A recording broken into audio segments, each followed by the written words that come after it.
Tell My Truth and Shame the Devil is about giving voice to survivors and exposing the realities of abuse that are too often hidden in silence. The untold stories of trauma, survival, and healing within our communities. I am Vienna, your host of this podcast series and a survivor myself. In this series, I speak not only to fellow survivors, but also to experts and professionals with lived and professional experiences of supporting people affected by abuse, who help us understand the wider impact of trauma and the pathways to healing and justice. You will hear stories of surviving abuse, and in some cases from communities where speaking about these experiences is still considered taboo. Viewers and listeners should be aware that this episode contains lived experiences of sexual and psychological abuse, which some may find distressing. I advise you to listen with care, and if you are a survivor, or if you know or suspect someone who is living under abuse, please contact the Samaritans who are there to help always. Come with me on this journey where we tell our truth and shame the devil. Ashe. Okay, Zori, so would you like to introduce yourself and tell us what you're about and what you do? Okay, so my name is Zori. I would like to, I normally identify myself as a metaphysical teacher, as a metaphysical student. Metaphysics is the scientific study of energetic or spiritual phenomena.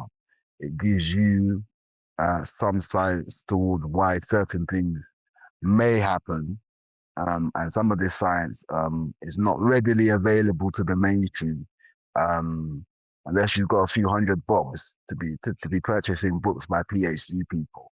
Then it's not so quote unquote readily available. So my description is literally just somebody who teaches and also studies metaphysics.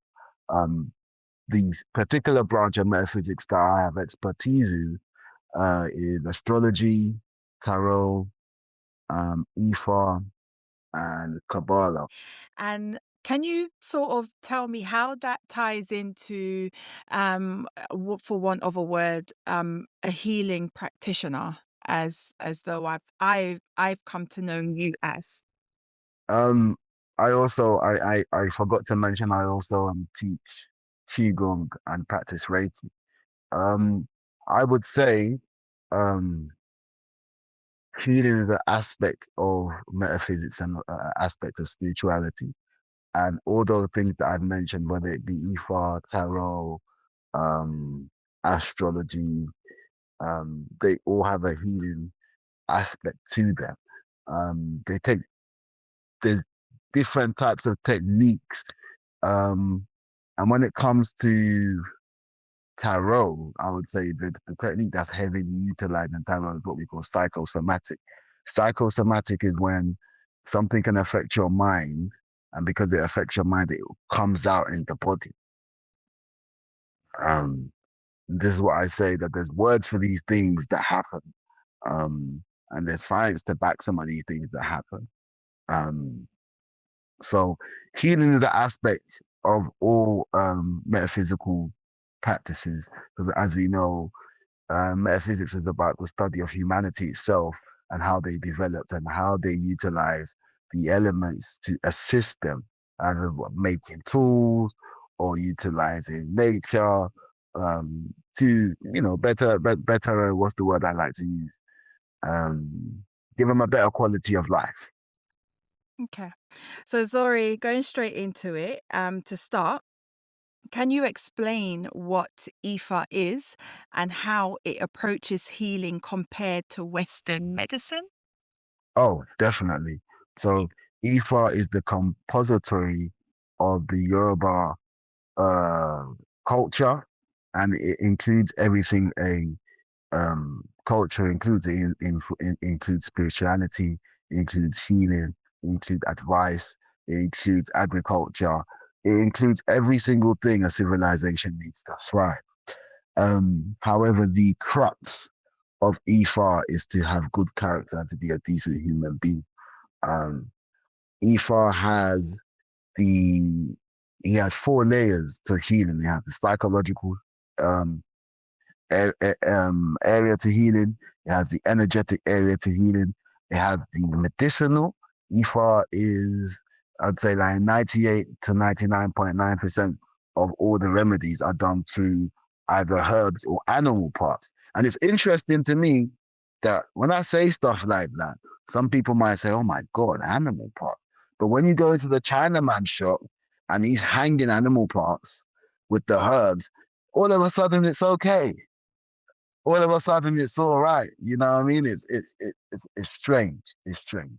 Um, and they use psychic nuance. They use psychic nuance. What do I mean by psychic nuance? So, for example, a particular animal does a particular thing, and this particular thing is useful. So we're going to utilize that psychic signature and utilize it in a human way that allows us to access it.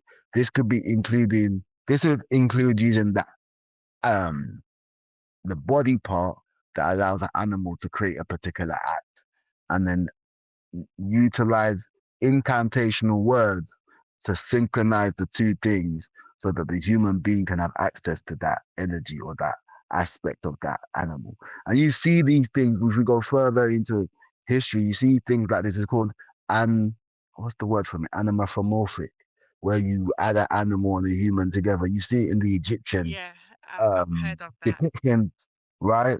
Right, anthropomorphic, that yeah, where you so because we learn from nature, we learn from animals.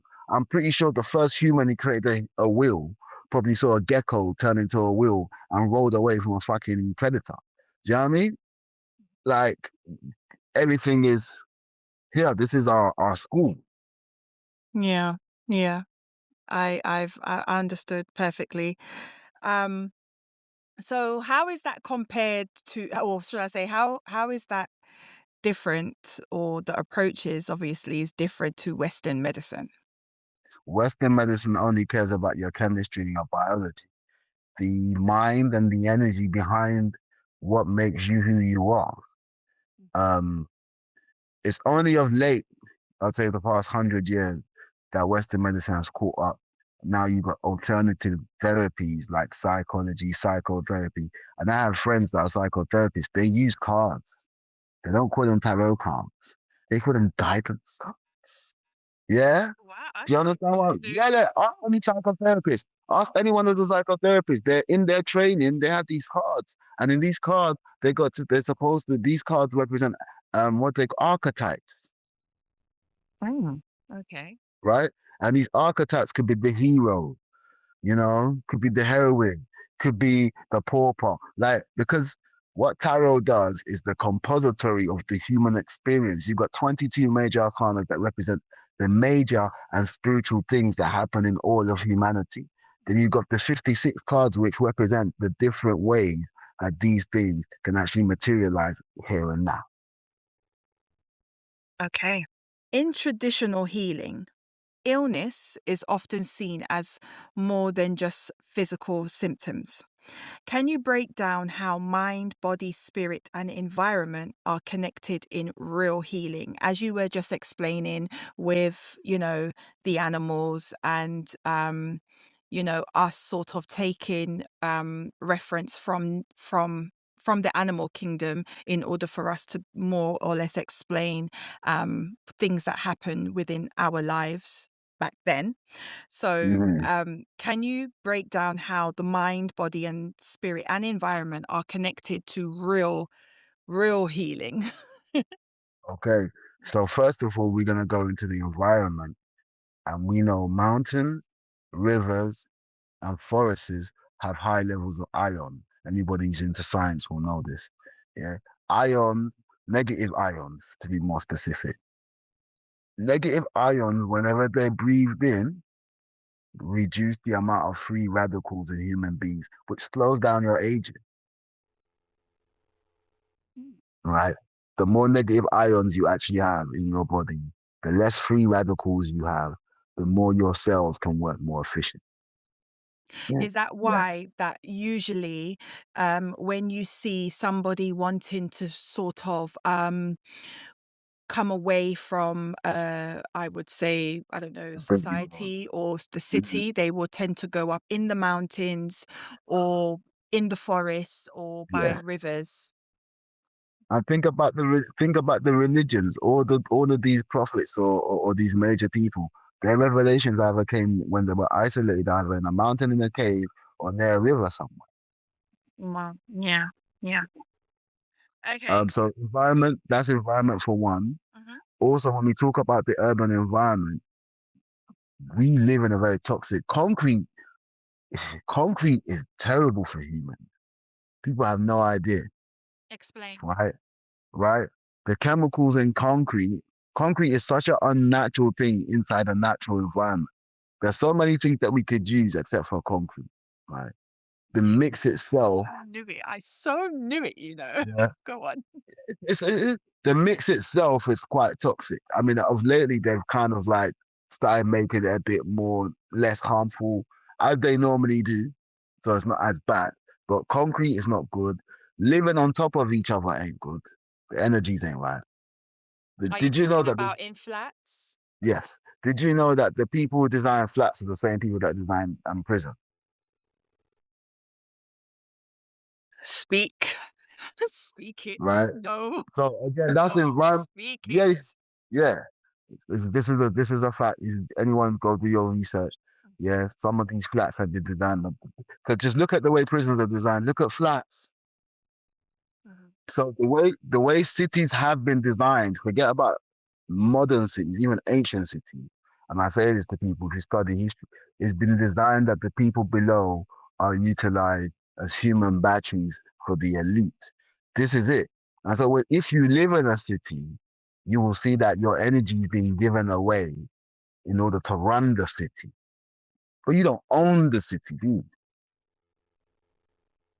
You feel me? So environment matters when you're working. If you're living in a city, you're under more stress than anybody else. Suburbs, or if you live in a rural environment, you're gonna have less stress, cleaner air. You're in nature, so all of those things also matter in terms of health. Also, mental practices, mindfulness. The issue with most people in cities is we don't live mindfully. Everything's on a go. And because of that, that can create more stress. Mhm. You're not in tune with yourself, I and this is can why. attest to that, especially working in central London. Woo. All right, so that makes perfect sense in terms of, real healing is a combination of mind, body, spirit, and environment. And these are some of the things that I find will go on unchecked when a individual is being diagnosed with a health condition. Okay, so moving on. Many people don't realize trauma, this is what we've just been talking about. Many people don't realize that trauma or spiritual disconnection can manifest as physical illness. How does IFA identify and address these deeper causes? So, EFA in our system, EFA says that all of us before we got here have something we call Ori, which is like the highest aspect of man that's connected to the divine, right? The best way to say it now in postmodern terms is higher self. Okay. Right. Excellent. Um, and Ishwa says that when you deviate from working in alignment with your higher self, not only physical illness takes place, spiritual and material illness takes place. Nothing functions well. So Ishwa first of all acknowledges the fact that both mind, body, and spirit need to be at one accord in order for there to be a healthy existence. Mhm. Yeah. Um. Also, Ishwa speaks about knowing yourself. The whole the whole thing about Ifa is finding out why you're here and also finding out who you are. And if you don't know who you are, then you're more likely to make poor choices. Mm-hmm. Or follow That something or follow else.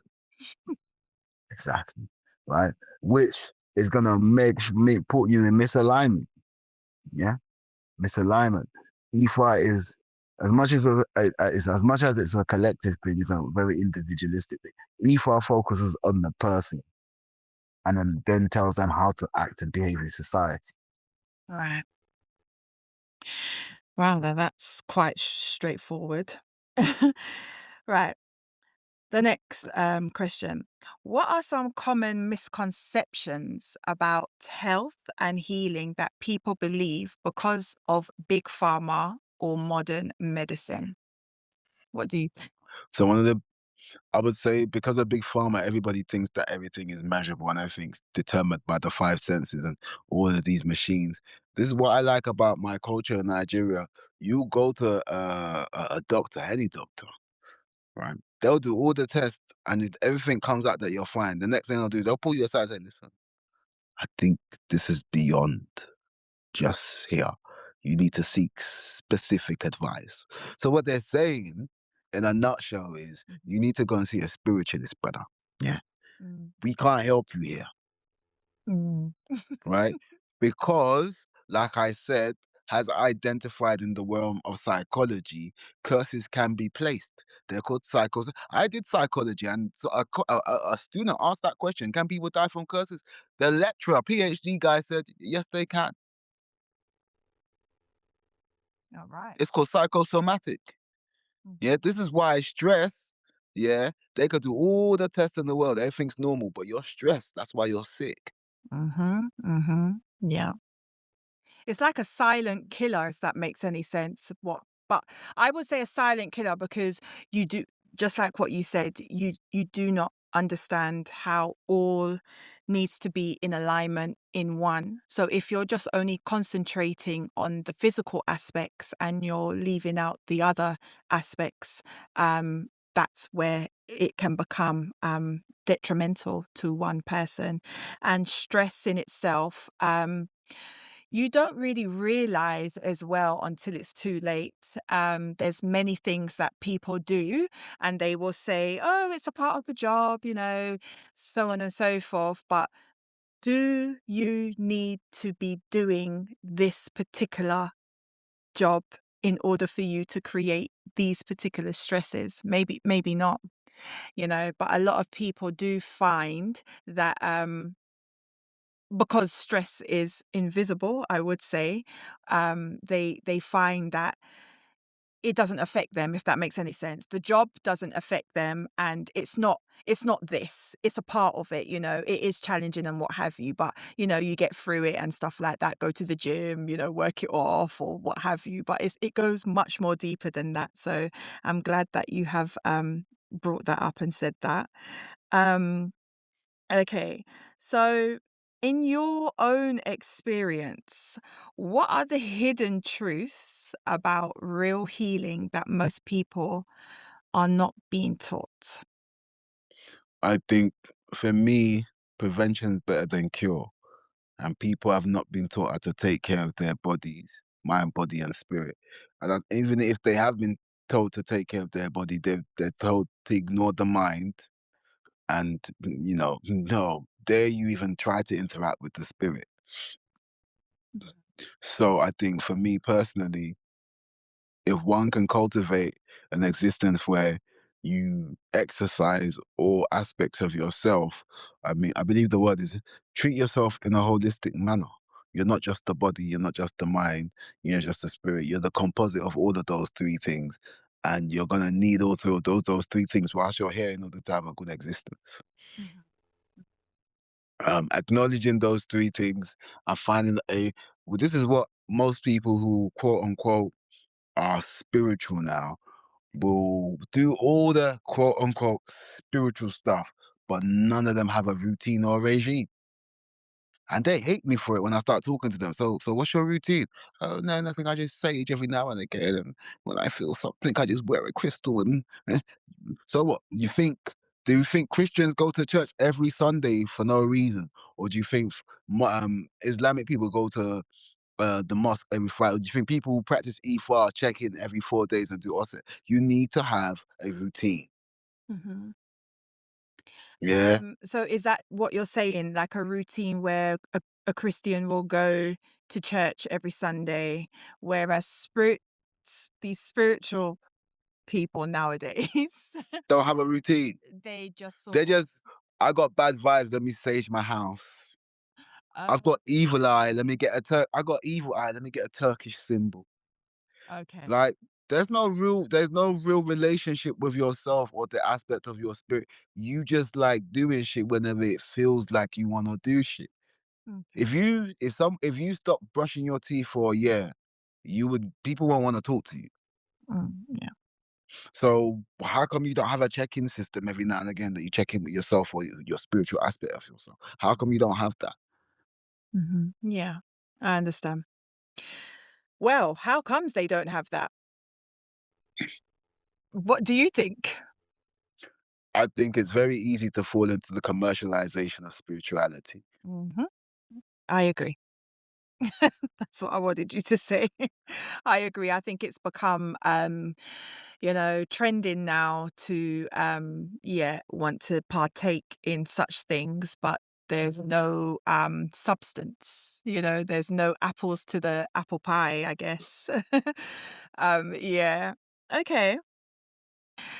Can you share some natural practices, rituals, herbs, foods, or daily habits that support holistic health and balance? So this goes into we now know that people will be practicing these things with no substance.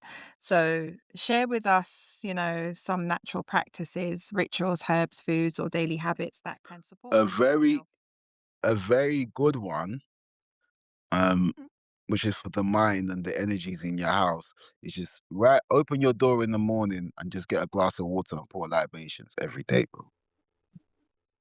If you can wake up every morning and just open your door and pour some water on the floor and just be grateful and invoke the power of your ancestors and invoke the power of yourself. If you could do that every morning, I guarantee, do that for 10, 20 days straight, you will see a different change, bro.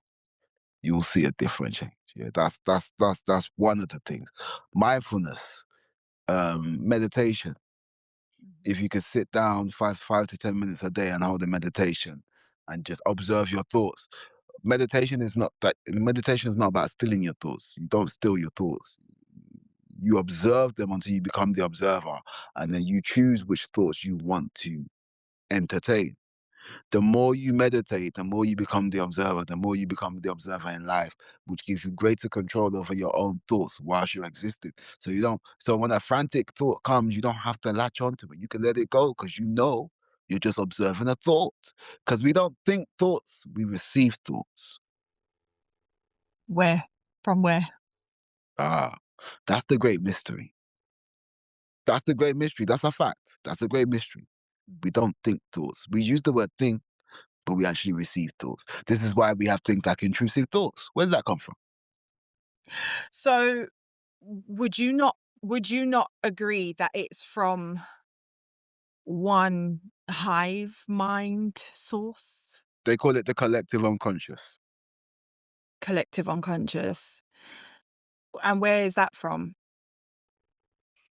That's a psychological term to describe humanity's consciousness. It's called the collective unconscious.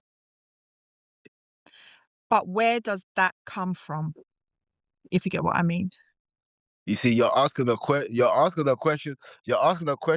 like it's a location. Where's the location?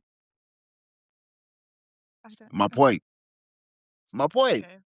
We're Okay. talking So about nobody knows. consciousness, which is this is what I'm saying. We're talking about consciousness, which is something that's an infinite stream of existence, right? And if we want to go further onto it, it's an infinite stream of existence and non-existence. Because if we go into black holes, like that's a flipping whole anomaly within itself. Mhm, mhm. This is something that bends and twists reality. That's what black holes do, Oh, really? right? And and every galaxy, including ours, a black hole's at the center of every galaxy.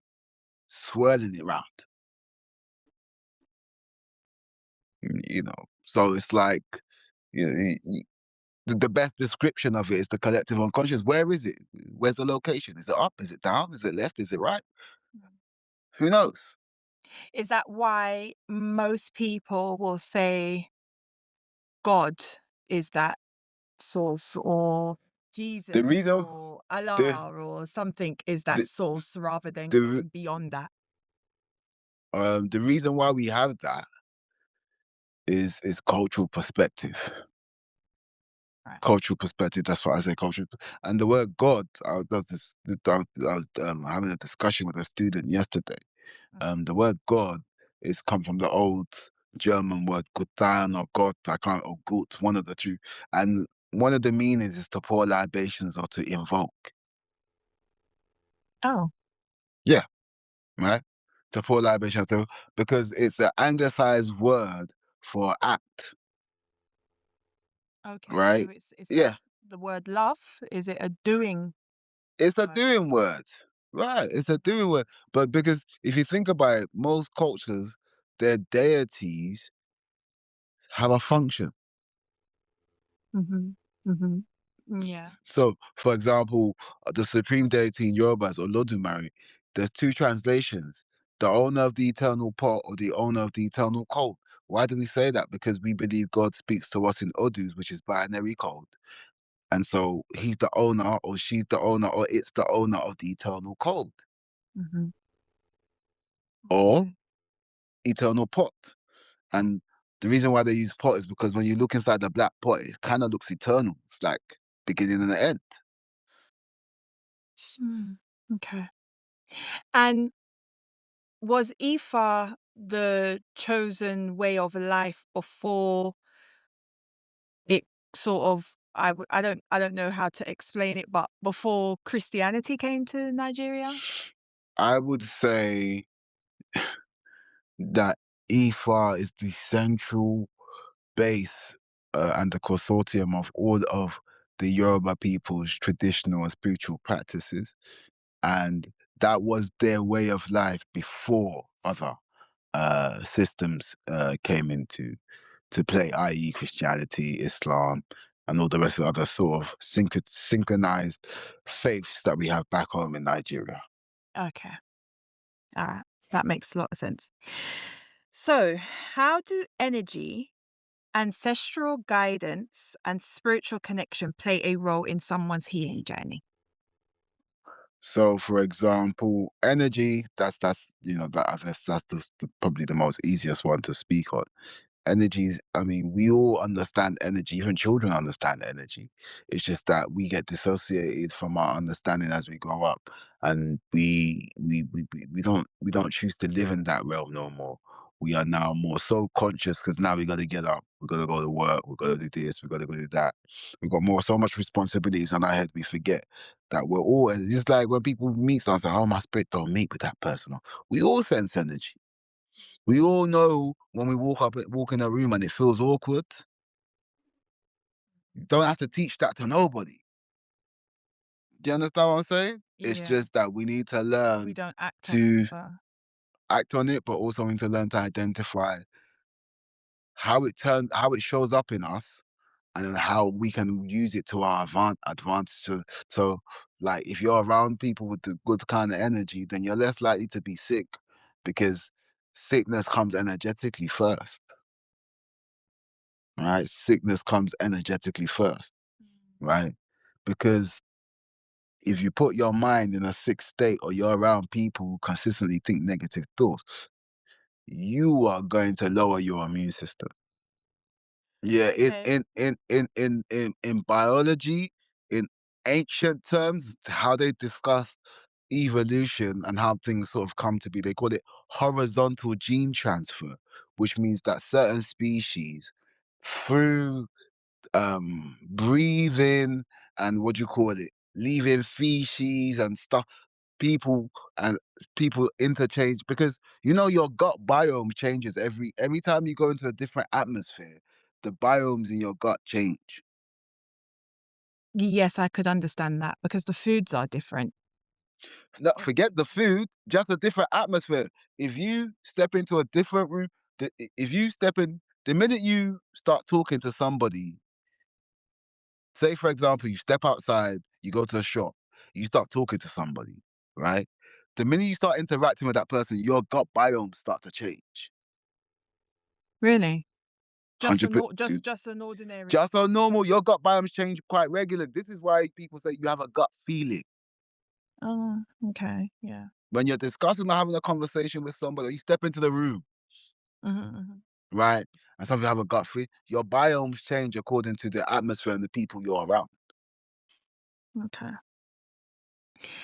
And how do you, because obviously there's negatives and positives. So how do you make the best out of things like that?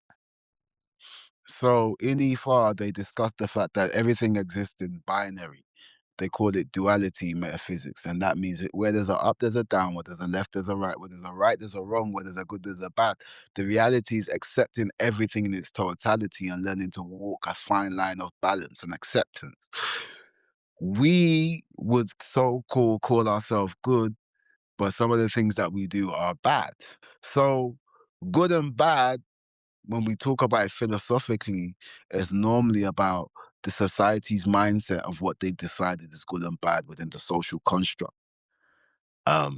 But according to EFA says with every good thing there's a bad thing, with every bad thing there's a good thing. We need to learn to walk the fine line of balance.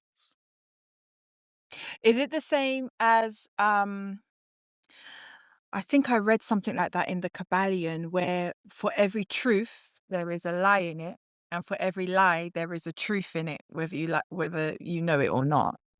Yeah. And there is no, And all paradoxes can be reconciled. yeah, and there is no Absolute there is no truth. right or wrong. Yeah, there is no right or wrong. It's more um society choosing what is best for the operation of that society. Because it's like a human being kills a child. Oh my God, that person is evil. Let a tornado take a child and fling it somewhere into the sea.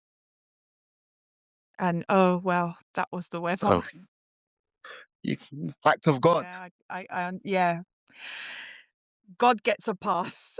Yeah, God act gets of a God. pass, but everybody else, yeah, okay, I understand. That's deep. That's really deep. But it's reality. But Yeah. this is the thing. The mystical world's not for everybody because it could turn you crazy if you're not. People be like, it's the world. That means I could do anything I want to do. If good is bad, and don't work like that. Hold on. There's still some Yeah. principles out here, bro. Yeah. So, without breaching any confidentiality, Zori, can you share a story where someone's healing journey transformed not just their body, but their life too? I can speak of a lady who's come to me of recently who was dealing with I would say PTSD um from a grape situation. Oh, okay. She came for divination and she was asked to do a few things, which she did do. Um and over the past, I think over the course of the 9 days, she did say that she felt she was going through all the emotions. And she was talking to me through the 9 days via text or whatever. But long story short, by the ninth or 10th day, she had processed everything. She rang the person's partner and told them what happened. She expressed how she felt to the person was obviously a groomer. She's like 20 years older than her. Like, kind of happened, you know what I mean? But long story short, through the things that she was advised to do with EFAR, energetically, which she laid a testament to, energetically, the trauma passed through her and she felt light again, so to speak. She didn't feel heavy. But this is just energy work.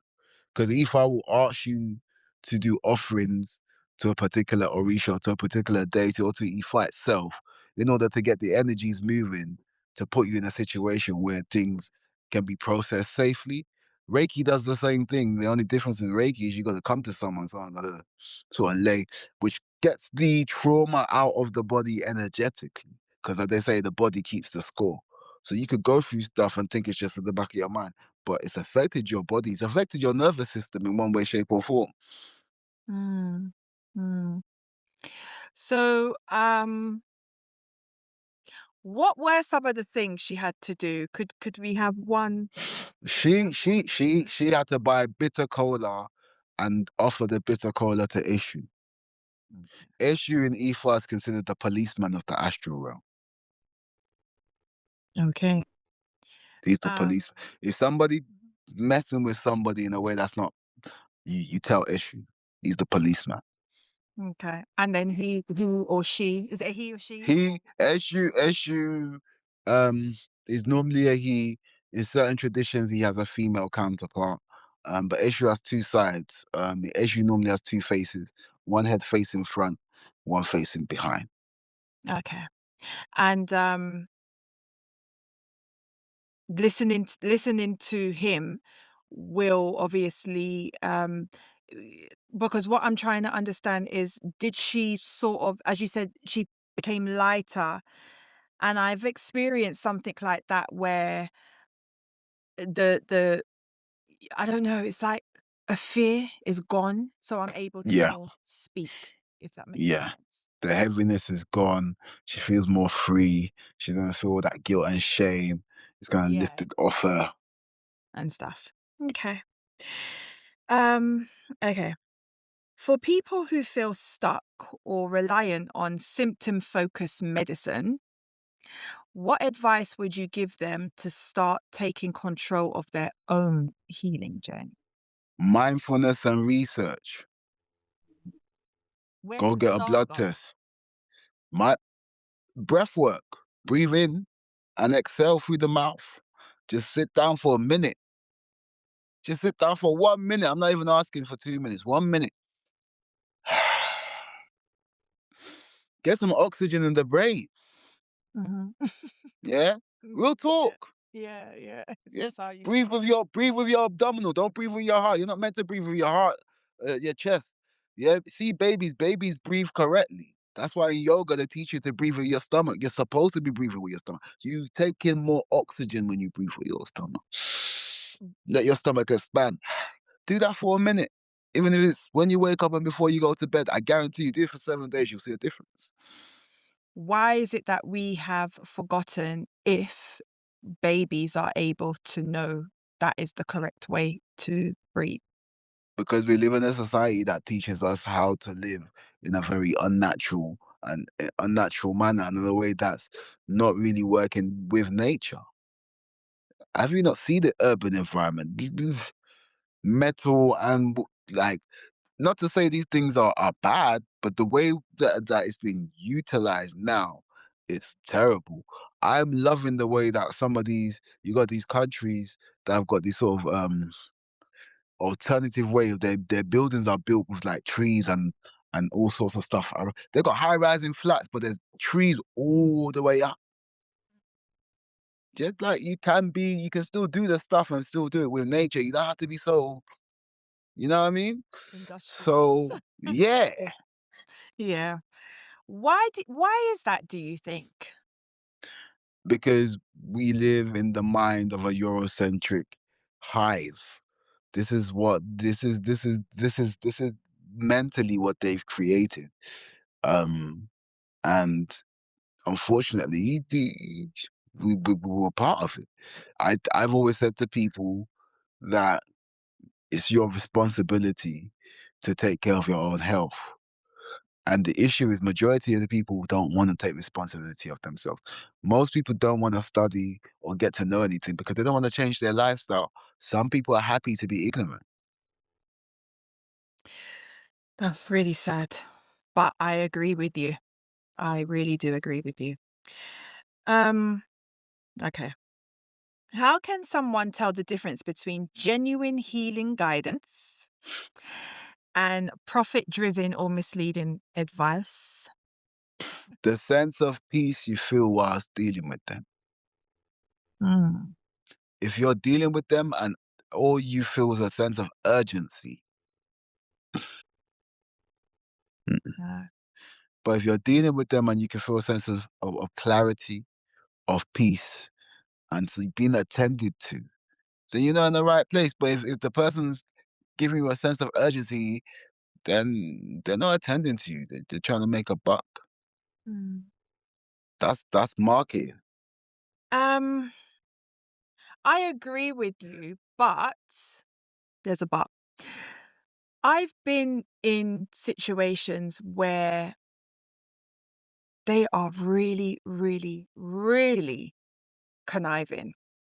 So they will have this gentleness, Hear what patience I'm with the saying to you. world. Hear what I'm saying to you. Mhm. But even when they had all of that, did you feel a sense of peace? Hear what I'm saying to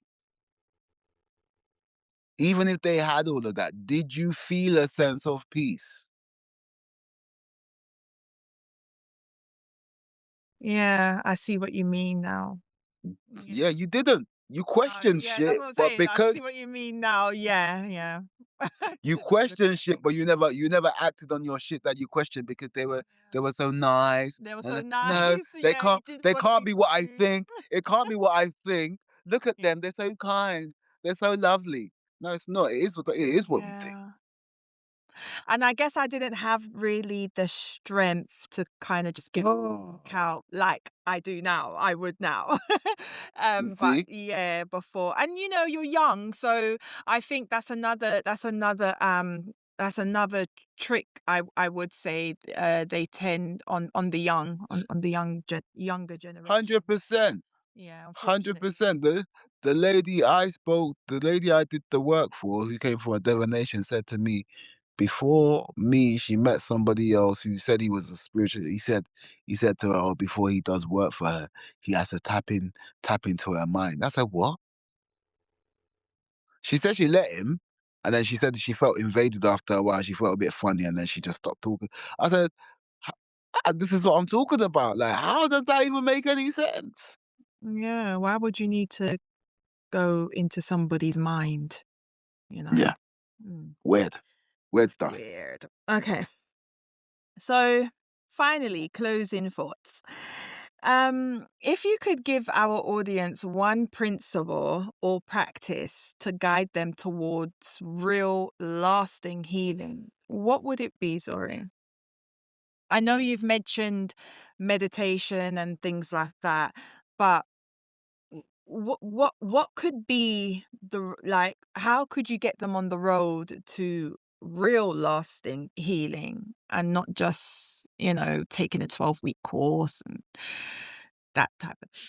Find out who you are and be that person authentically. Is what's that noise? No, that's me. Don't worry about it. Oh. That's me. Okay, But okay. Yeah, say find it out who again. you are. Find out who you are and be that person authentically. See, this I know how I would do that, but that's really hard.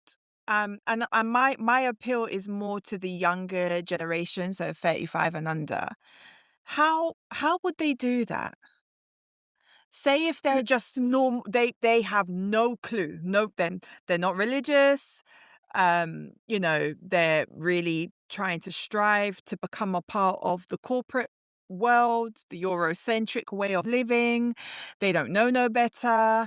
And then they come across this and hear this and think, okay, so who am I? Who am I supposed to be? Where does That's that come from? well, I if they're open to a suggestion, the next best thing is, if they're open, is to communicate with family members about who their ancestors are and the things that their ancestors got up to.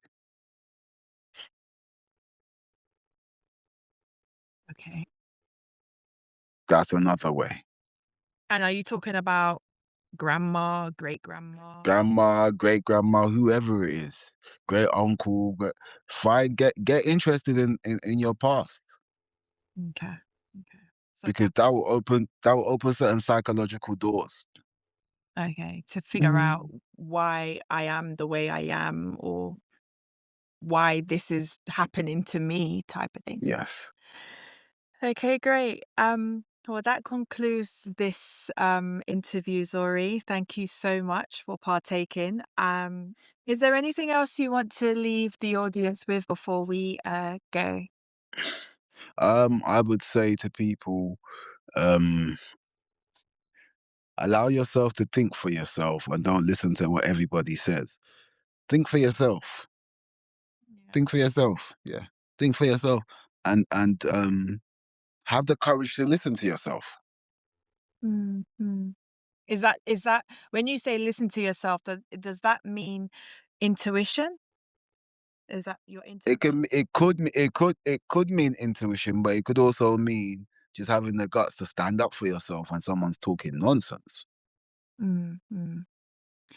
Yeah, I would agree with Zori. I wish as bold as I have always been, I wish I was more sure of myself in my younger years. I think I would have cut out a lot of BS crap. 100%.